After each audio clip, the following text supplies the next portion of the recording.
It's called BYU Sports Nation Exactly. for a reason. Know your audience. Joining us now on the Deseret First Credit Union hotline is Baltimore Ravens beat reporter for the Russell Street Report, Brian Bauer. Brian, welcome to BYU Sports Nation. Hey, guys. Thanks for having me today. We were all stoked to find out that Bronson Kaufusi was headed to a defensive-minded organization. He seems like a very good fit. What was the overall reaction to the third-round selection by the Ravens of Bronson Kaufusi from the fans in Baltimore? Well, it's an interesting question, to be honest with you. A lot of people had to resort to Google, to be honest with you, for Bronson. But this is a guy that the Ravens organization had been watching for a long, long time, apparently. And talking to the general manager, Ozzie Newsome, and Eric DaCosta, along with their college director of scouting, Joe Ortiz, this is a guy that they fell in love with quite early. In all honesty, their West Coast scouts are very high on him. He was one of the Red Star players. But, the fans' reaction was kind of like, who's this, who's that? They really didn't know what they're getting. Let's face it, a lot of Ravens fans aren't really tuning into BYU football, unfortunately. Wait, what? Unfortunately, but, and given that, that the Ravens have drafted products from BYU before, but, he's a guy that I think, as word and information is kind of being passed out about him, they're really excited, and I really think they're on board now. Brian, what was the reaction from the media? Well, and quite frankly, kind of the same reaction, so to speak. A lot of people never heard of him. But it didn't take long after talking to, general manager and even John Harbaugh. John Harbaugh is a psyched up guy over him. He had nothing but positive things to say about him. In fact, he was one of these Red Star players that they tagged a Red Star on their draft board, which completely, basically, he fits the Ravens profile of a guy. And once the media started finding out a little more about him, we got a chance to talk to him as soon as he was drafted. He was so excited on his conference call with us.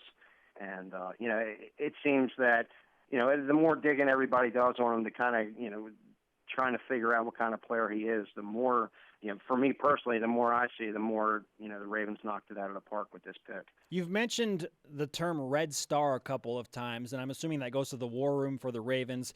Is that kind of like if there is a Red Star player available and we have the next pick, like we are going to draft him? Absolutely. However, they had their draft board grade or whatever. Apparently, right before the draft, the Ravens brass and all their scouts and all get together and put these Red Stars next to their name.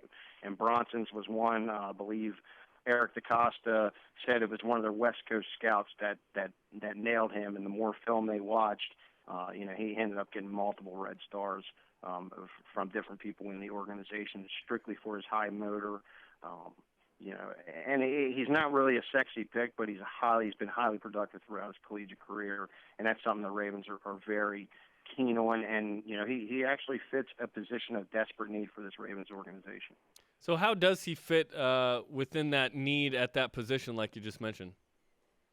It definitely, Ravens with an aging Terrell Suggs and an aging, Elvis Dumervil, they needed pass rushers, and he's a guy that is going to fill that.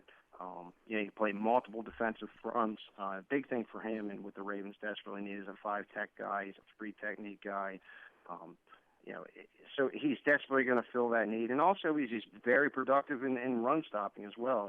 Last year, second highest run stopping percentage among 3-4 defensive ends, and he produced a pass rushing productivity rating as well. 10 sacks, 14 QB hits, 34 quarterback hurries. The Ravens desperately needed that guy last year. And like I said, with some of those aging pass rushers that they have now, with Dumervil, obviously, and Terrell Suggs coming off his injury, he's a guy they're going to throw in the mix. And, basically he's going to be getting after the quarterback and assisting in the run stopping that the Ravens' young defensive front that they have. Hopefully he'll be able to fit right in and not skip a beat. His size, they're not really too worried about his size. Ozzie Newsome said he's not really sure how big Bronson's going to get, but he definitely can play 2 or 3 spots for them. Whether or not he's going to move his defensive end, a 5 technique, he's stand up, move around, rush off the edge, and plus the big thing for the Ravens is that he has drop capability. So the only thing that concerned the Ravens would see about his weight, but obviously, I think they'll throw some weight on him, and I don't think he's going to lose any of his quickness or anything like that. So he's definitely a guy that's going to fill this position of need for them. Baltimore Ravens beat reporter for the Russell Street Report, Brian Bauer, is joining us on BYU Sports Nation. We're talking about Bronson Kaufusi right now. Was just drafted 70th overall, 7th pick of the third round to the Ravens. How much of an impact do you expect Bronson to make in his rookie year as a third-round draft pick in terms of how much time he's actually going to see on the field? Well, in all honesty, and that's the thing with John Harbaugh. I've covered this team for over 5 years now, and if you practice well, you're going to play. And it all comes down to how he's going to perform. It starts next weekend here at rookie minicamp, and it's competition. The Ravens do nothing but breed competition. It started when they all reported for off-season conditioning, as far as running and all that. So he'll get caught up to speed with that. A lot of his time, obviously, going to be spent in the classroom. But the Ravens have one of the best defensive line coaches in the league, Clarence Brooks. He obviously has missed some times due to his battle with cancer as well. But it's a guy. The Ravens, they love their defensive line, and you got to look at some of the guys he's going to be going up against. Trying to beat out for this job. Obviously Lawrence Guy's kind of stepped up. Nordy Capley, who he's kind of been a journeyman as well. Captain Lewis Moore returned last year, was his first year healthy, as did Brent Urban. So I think he's gonna see valuable reps if he can prove himself throughout training camp. I think he's got a great chance of seeing more reps than even some of the starters here.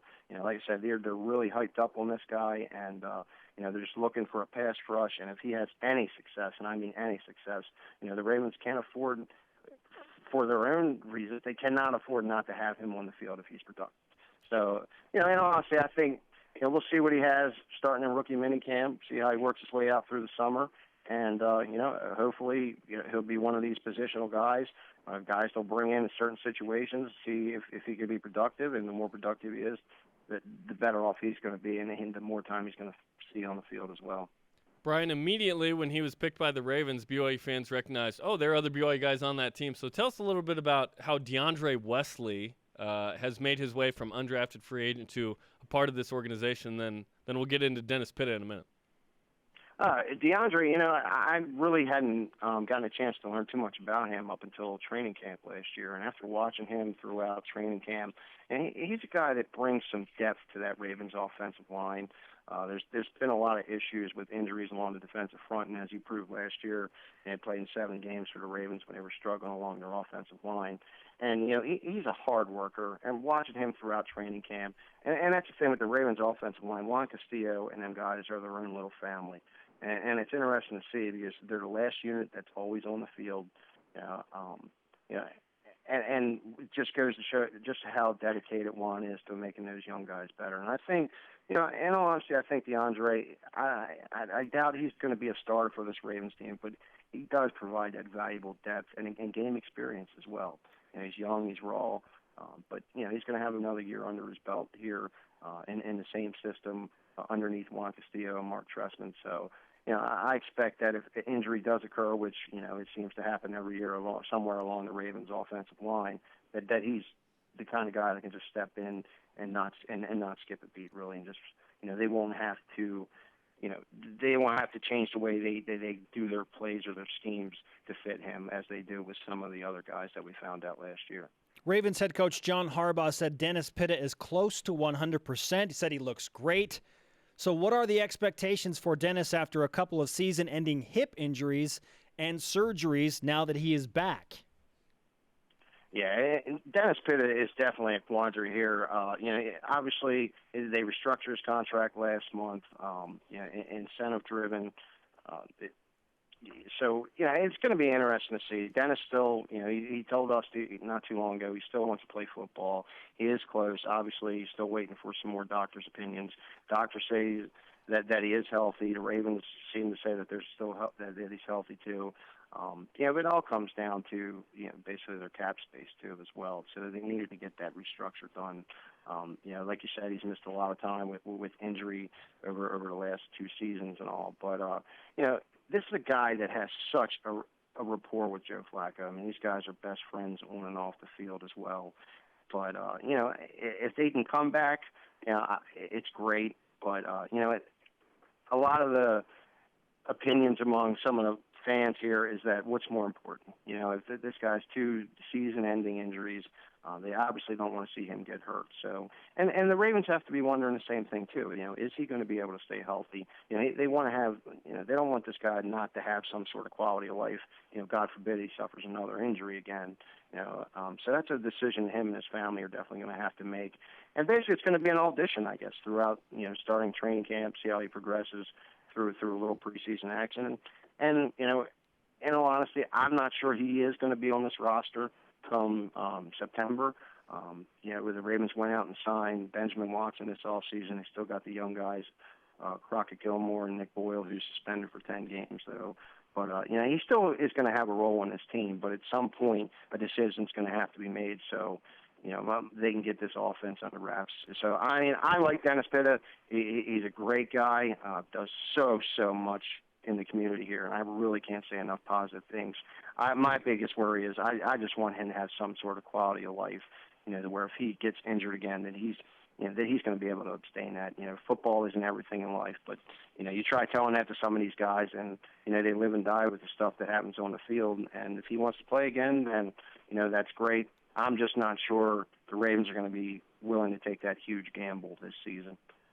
Okay, we'll keep an eye out on that. How familiar are you with the BYU-Utah rivalry? Because now you have 3 Cougars and 3 Utes as of this moment on that team. Yeah, absolutely. Yeah, it'd be interesting to see how these guys kind of interact during, you know, 12-on-12 drills and things like. See if there's any animosity among them once they get started. I'm just excited to watch Steve Smith and Eric Weddle go head-to-head. They're 2 former Utah guys. But we all know the personality that Steve Smith can carry around. We don't talk about Utes on this program, though. I'm sorry. This is a BYU program. Yeah, Steve's never a quiet guy. So, and Weddle as well. It'll be definitely training camp once they start putting pads on in training camp. And Steve coming back from his injury as well. You know, we'll see. And I couldn't be thankful enough to have Weddle here in town to kind of shore up some of the safeties problems that the Ravens have had over the last few seasons. Brian Bauer with us, Baltimore Ravens beat reporter for the Russell Street Report. Great time to talk to you about all the different BYU Cougars that are making their way to Baltimore. We appreciate the insight there. No problem. Anytime, guys. Thanks for having me. Brian Bauer joining us on the Deseret First Credit Union Hotline. Deseret First, your values, your